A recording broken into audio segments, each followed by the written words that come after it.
Patina saya gendo cara dah kasih.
اللہ رب العزت کا میں انتہائی شکریہ ادا کرتا ہوں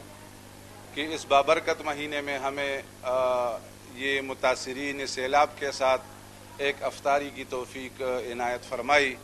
اور الحمدللہ یہ بھی اللہ کا شکریہ میں ادا کرتا ہوں کہ تاریخ کا سب سے بڑا جو افطار پارٹی ہے، تقریباً 7,500 لوگوں نے اس میں شرکت کی، جو آپ کے کیمرے کے آنکھ نے دیکھ لیا، اور اس پر بھی میں اللہ کا شکریہ ادا کرتا ہوں کہ جمعیت علماء اسلام کو اللہ رب العزت نے ہر یونین کونسل میں ایک افرادی قوت، ایک اخلاقی قوت جو ہے وہ دی ہے، اور سب ساتھیوں نے میں اس کا شکر گزار ہوں کہ چارسدہ کے خصوصاً جمعیت علماء نے، مردان کے جمعیت علماء کے کارکنوں نے نہایت ہی یعنی محنت سے اور قربانی کے ساتھ محنت کر کے یہ اتنا بڑا پروگرام جو ہے مالی اور جانی لحاظ سے یعنی ممکن بنا دیا۔ اور پھر آخر میں جس طرح کہ ہم کہتے ہیں کہ میڈیا کے بغیر ہم یعنی 50% بھی نہیں بچتے، تو یہ پورے پاکستان کے جذبہ اجاگر کرنے کے لیے میں میڈیا کا نہایت مشکور ہوں کہ انہوں نے اس سخت گرمی میں اور اس مشکل افطار کے وقت میں تشریف لا کر یہ ریکارڈ پہ لا کر پورے پاکستان کو پیش کر دی۔ ہم یہ سمجھتے ہیں کہ پارٹی کا ایک چاپ وہ تو واضح ہے، یہ ہمارا پہچان ہے جمعیت علماء اسلام۔ جن ساتھیوں کے جذبے کا جتنا بھی میں قدر کروں کم ہے، باقاعدہ صرف یہاں جو افطار پارٹی تھی وہ اس کی کمیٹیاں تشکیل دی گئی تھی، میڈیا کے لیے بھی کمیٹی تشکیل دی گئی جو بشیر صاحب ہمارے یعنی ساتھ کھڑے ہیں، اور فخر علم صاحب یہاں چارسدے میں، مولانا جمیل صاحب، مولانا گوہر شاہ صاحب، اور یہ صوبے کے ہمارے یعنی پچھلے اور ابھی موجودہ تمام بزرگان نے شرکت کی۔ میں سمجھتا ہوں کہ یہ پوری جمعیت علماء کے لیے فخر کا مقام ہے۔ باقی کسی کا جذبے کا مطلب انفرادی طور پر میں شکریہ بھی ادا کرتا ہوں، اور یہ ان کا جذبہ ہے کہ کوئی بینر لگائے یا کوئی اس قسم کی وہ مطلب کام کرے۔ جب ہم آ گئے تھے تو مطلب ظاہر ہے بینر وغیرہ ہر کسی نے انفرادی طور پر بشیر صاحب یہ فوراً ہمارے کارکن اور یہ پورے قوم کو 15 تاریخ کو محکمہ موسمیات نے بتا دیا تھا، نشر ہو گیا تھا کہ اتنا بڑا سیلاب آنے والا ہے۔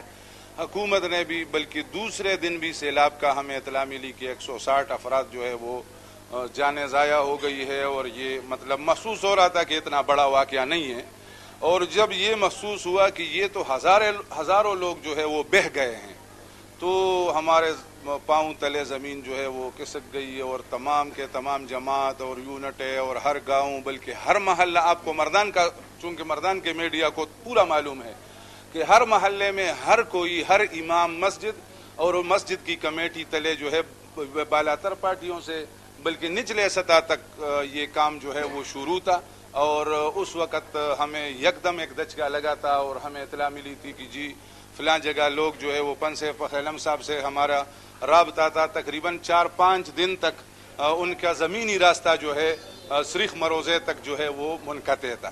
تو وہ اتنا اچانک واقعہ تھا کہ پارٹی واضح نہیں ہو رہی تھی، حالانکہ پہلے دن سے ہم حرکت میں تھے اور واضح تھا کہ ہم حرکت میں ہیں، لیکن کسی کو میڈیا کا فکر نہیں ہے، کسی کو دوسری چیز کا فکر نہیں ہے، بس صرف یہ فکر ہے کہ فلاں جگہ لوگ پھنسے ہوئے ہیں، اطلاع ملی ہے، کبھی ویسے افواہیں کہ اور بھی پانی جو ہے وہ آ رہا ہے اور یہ ہو رہا ہے، تو بس نہ میڈیا کو پتہ، نہ سیاسی جماعتوں کو پتہ، نہ میٹنگ وغیرہ۔ الحمدللہ آہستہ آہستہ ساری چیزیں جو ہے منظم۔ اصل میں ابھی تک تو میرے خیال میں گراؤنڈ پہ ہمیں کوئی سرگرمیاں حکومت کی نظر ہی نہیں آ رہی۔ ہم نہیں سمجھ رہے ہیں کہ حکومت کوئی منظم اور حکومتی یعنی انداز سے کوئی کام کر رہا ہے۔ باقی لوگ اپنے اپنے طرف سے، جمعیت علماء اسلام بھی اپنی طرف سے بھرپور کوشش کر رہی ہے، باقی بھی تنظیمیں ہیں وہ بھی کوشش کر رہے ہیں، لوگوں کا اعتماد ہے جمعیت علماء اسلام کے اوپر۔ اور اس وقت ہم نے یہ ایک جو پہلا یہاں افطار ڈنر دیا، ایک ہمارا ارادہ ہے کہ نوشہرہ میں انشاءاللہ دیں گے۔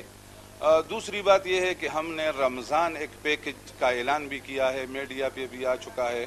کہ ہم ایک چھوٹی فیملی کے لیے پورے مہینے کا یعنی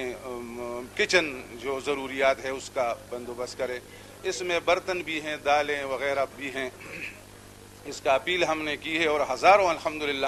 اس میں ہم کامیاب ہو گئے ہیں، دیے ہیں، اور انشاءاللہ آئندہ بھی۔ ایک عید ہم نے عید پیکج کا اعلان بھی کیا ہے کہ جتنے بھی ہمارے بہن بھائی ہیں ان کے گھر نہیں ہیں تو ظاہر ہے اس کے کپڑے بھی وہ بھی سیلاب بہا کے لے گئے ہیں یا کیچڑ سے خراب ہو گئے ہیں، تو ہم چاہتے ہیں انشاءاللہ کہ ہر متاثر سیلاب زدہ جو ہے وہ ہم انشاءاللہ اس کو کم از کم ایک جوڑا کپڑے اور ایک پیزار جو ہے وہ فراہم انشاءاللہ کریں گے۔ یہ بتائیں کہ ابھی پھر کا بھی میڈیا وفد آ گیا تھا تو میں نے ان سے بات کی کہ سب سے پہلے ارتھ کوئک کا جو واقعہ آیا تھا، پیش آیا تھا، تو اس میں اتنے پیسے بین الاقوام نے دیے تھے کہ ایرا اور پیرا 2 ادارے ابھی تک اس پہ کام کر رہا ہے، اور ترقیاتی کام بھی، لوگوں کے فلاح بہبود کے کام بھی۔ اور دوسرا جو یعنی متاثرین ملاکنڈ یا وزیرستان، فاٹا، اس کے لیے میرے خیال میں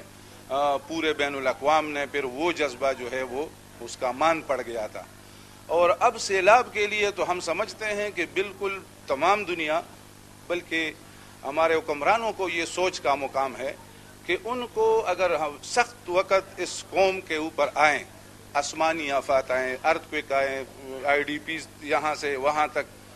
تو اربوں ڈالر کا جو خرچہ یہاں کا ہو جاتا ہے اس میں ہمیں کوئی اہمیت نہیں ہے. اور اب ان کا دلچسپی کا یہ عالم ہے کہ جی یہ متاثرہ علاقوں میں دہشت گرد جو ہے وہ چھپے ہوئے ہیں اور اس پہ اتنے خرچے جو ہے اور اتنے میٹنگیں جو ہیں اتنے جہاز ہیں اور یہ سارے اس تمام کے اخراجات ایک دہشت گرد کے پیچھے اخراجات اور پورے قوم کا اخراجات جو ہے وہ میرے خیال میں اس سے بڑھ کر ہے. تو میں سمجھتا ہوں کہ حکمرانوں کو سوچنا چاہیے کہ بین الاقوام کے جو لوگ ہمارے اتحادی ہیں اور جو دہشت گردی کے خلاف اربوں روپے یہاں خرچ کرتے ہیں، وہ ہمارے آفات میں، مصیبتوں میں، تکالیف میں ہمیں کوئی ریلیف نہیں دے رہے ہیں. تو اس پہ ہم نے اپنے پالیسی کا بنیاد جو ہے وہ واضح رکھنا چاہیے کہ ہمارے سخت وقت میں اگر یہ اتحادی ہمارے ساتھ نہیں ہیں تو اس کے لیے ہم مرتے ہیں، اس کے لیے ہمارا کاروبار تباہ ہو گیا. اس ملک کا خصوصاً خیبر پختونخوا کا یہ عالم ہے.